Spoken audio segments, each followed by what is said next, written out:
চলুন আমরা কিছু বেসিক কোয়েশ্চেন আনসার প্র্যাকটিস করি। এগুলো আমরা প্রতিনিয়ত আমরা কোয়েশ্চেনগুলো করে থাকি।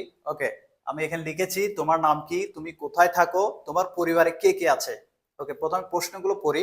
তোমার নাম কি? What's your name? তোমার নাম কি? What's your name? তারপর উত্তরে কি বলবো? মাই নেম ইজ আপনার যে নাম সেটা বলবেন। ABCD আপনার যে নাম হবে সেটা বলবেন। মাই নেম ইজ ড্যাশ, আপনার নামটা লিখবেন। তারপর বলছে তুমি কোথায় থাকো? Where do you live? Where do you live? তুমি কোথায় থাকো? অ্যান্সার আমরা কি বলবো? I live in Chittagong, Dhaka, Comilla, Jessore. অর্থাৎ আমি যে ডিস্ট্রিক্টে থাকবো সেই ডিস্ট্রিক্টের নাম লিখবো। এখন যদি আমি কোনো একটা ডিস্ট্রিক্টের এলাকায় থাকি, যেমন আমি চট্টগ্রামের মোহরাতে আছি, তাহলে মোহরাটা ছোট, চট্টগ্রাম বড়। তো ছোট স্থানের আগে আমরা অ্যাট ইউজ করি, বড় স্থানের ক্ষেত্রে ইন ইউজ করি। তখন আমি বলবো I live at Mohra in Chattogram. I live at Mohra in Chattogram. Okay, তারপর বলেছে তোমার পরিবারে কে কে আছে? তোমার পরিবারে কে কে আছে? So who are there in your family? Who are there in your family?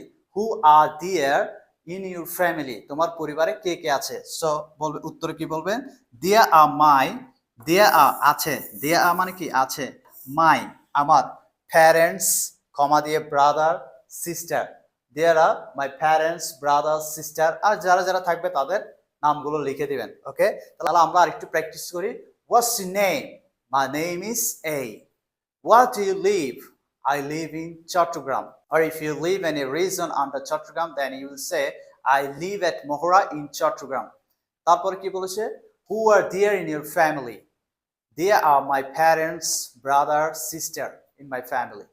That's all for today. Practice this way.